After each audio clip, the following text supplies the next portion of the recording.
Hi, my name is Martha Brisk, and I own and operate Martha Brisk Designs. I am actually a floral designer, and I will help you today learn some tips and tricks on how to decorate a beautiful holiday wreath.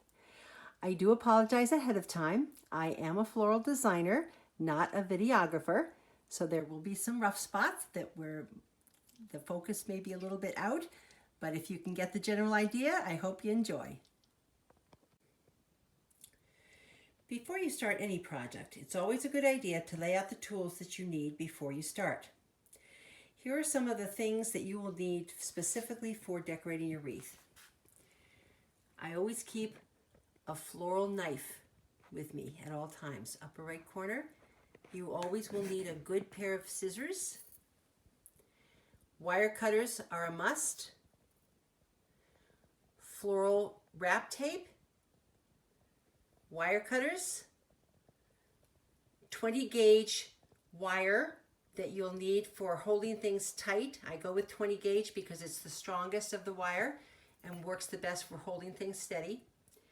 You'll need 6-inch wooden wire picks. They work great for getting things into the wreath and holding it steadfast. And most importantly, you're going to need your floral adhesive, which is the best thing to use on fresh greens and fresh arrangements. It's very different than using a glue gun. Glue guns work great on your permanent botanicals, but not so much on fresh things. They will burn the pine needles of a fresh wreath if you use them on your fresh wreath. So now you have your beautiful fresh wreath that you've picked up at either garden center or wherever you get at the supermarket, and it comes home without anything on it. You need to put a hanger on it. So what we're going to do is do that first. Turn it until you get the right spot for it to hang, and then we will do the hanger now. You take your 20 gauge wire that we spoke about.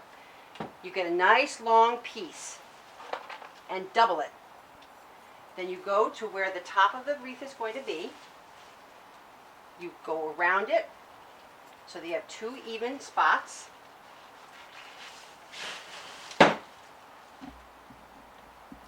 Once you have it around the wreath like this, you take the 2 tails like this, take them down and turn them very, very tight, real tight. Turn about 3 or 4 times.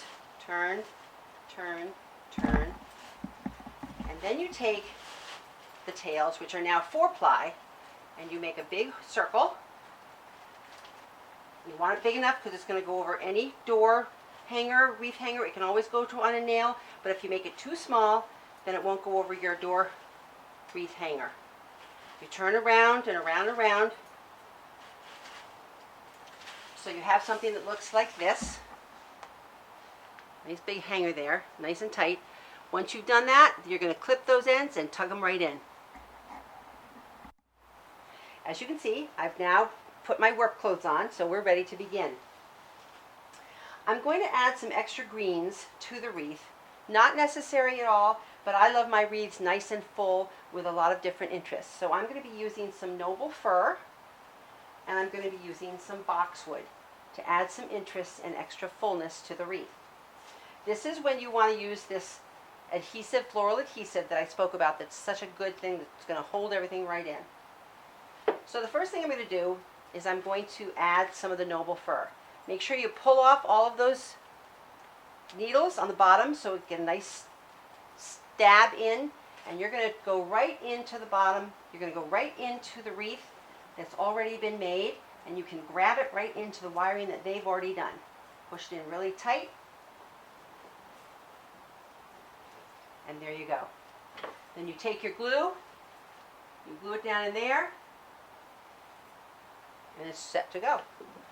I'm going to do that 3 times because it's a nice uneven number, which is good for design. You always want to be with uneven numbers, not 2, 4, 6. You want 3, 5, 7.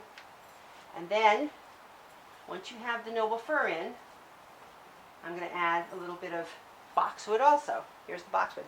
Now here's something you might not know about the boxwood.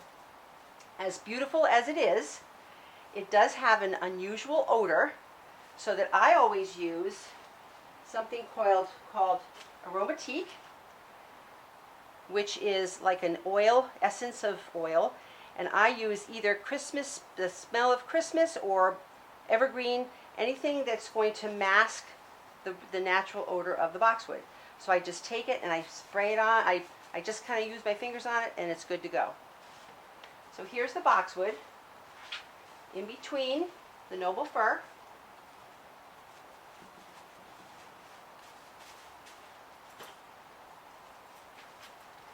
And again, sticking it right in, real nice and tight. And then taking your glue and going right down to the base of them and gluing everything in. That way, as the wreath begins to dry, these things aren't going to fall out. Now that your wreath is all full of greens and nice and full, it's time to put on your bow. I always put my bow at the top. You can either make your bow or pre-made, either one is fine, as long as both of them have nice long tails to put around your wreath. You're going to go to the top of the wreath. I always go to where the loop is so that I know it's going to be centered. Take it around, and you go twist, twist, twist, twist, real tight, close to the wreath, so you know it's going to stay on. And then you're ready to fluff it up, which is what I always do because you never can get it fluffed enough. You're going to place it where you want it, and you're going to work with it a little bit and fluff it until it's just the way you want it. Now you always want to have a theme in mind as you're decorating a wreath. I've decided to go with rustic natural, so I have some supplies out ahead of time that I know I'm going to need. One of which is some nice large pine cones, which you can either collect or you can go purchase. I particularly like the ones that have a nice wintry smell. So I'm going to show you how to pick this. What I've done is I've picked this pine cone so that it's going to easily go right into your wreath. You take your pine cone like this. You take, again, some of that wire. You go about a third of the way up and get way in close to the base of the pine cone. And you twist a couple of times so you have wire on it now. Now you want to take that wire. You want to snip it back. And now you're going to get that 6-inch pick that we talked about.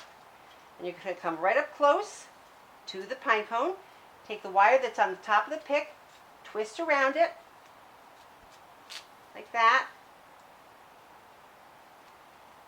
And then take that floral wrap tape that we talked about and wrap it around so that that wire stays right close to the wooden pick and it's not going to go anywhere. You twirl it, you twist it, you twirl it, twirl it, twirl it until it looks like that. Then you're going to take your pine cones and you're going to squeeze, you're going to push those right in tight, just like we did with the greens.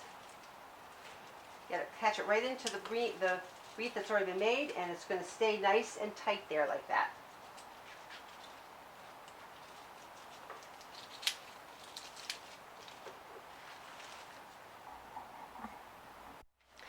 What I like to do when I know what I'm going to use for design, I like to have my supplies ready first, and then I tend to lay them out just lightly on the wreath to get an idea, just an idea of where I think I might be putting them. As you can see, nothing's laid in yet. It's just kind of giving me an idea of what I want to do. I usually get the pine cones in first, and then I go with the berries and the icicles after that. So I want to show you one more thing about the picking some of the berries. This is a little different than the pine cones. Pine cones are a little trickier, but when you have a pick like this, you just want to cut it short, get your wooden pick up like that right next to it. There's a wire on top. You wrap it around so that the wire is wrapped around to the wooden pick. And then this adhesive tape or the wrap tape just goes right around and keeps that in place so that's never going to come off. And you can see it's just rolling and twisting as you go. And then you just cut it off and it's right there. The other thing I wanted to show you too is we were talking about picking the pine cones, but I want to show you that there's some pretty nice picks out there too that you can purchase from Michael's or a garden center or something like that, and they're very effective too. What I like to do is I like to have different sizes and shapes because that's good design. It's more interesting. What you want to have for a good design is something that's going to catch someone's interest, and they're going to want to keep looking at it. Always keeping good design principles in place. You always want to go in odd numbers. Like you can see, I've got basically 3 clusters of things. I like to cluster things, not put them in one, it's like when you see tulips that are growing in big clusters beautifully versus where somebody has planted one in a row, in a row, in a row. I try to cluster the groups so that you have a better design, an interesting design. The other thing I want to tell you is I always take pictures as I go along because pictures are kind of like proofreading a document. Sometimes our brain doesn't see things that need adjusting. But if you take a picture as you go along and then look at your picture, you'll be able to see right away, oh gosh, this needs this over here, or this needs this over here. It's just a kind of a safe way to make the adjustments that you need when you might not be able to see it otherwise. So now your wreath is done. You've learned some tricks and tips. I hope you've had fun working on it. It certainly looks beautiful when you put it all together. And I hope you have a wonderful, wonderful holiday. Hi, thanks for giving me the opportunity to share with you. Hope you had as much fun as I did.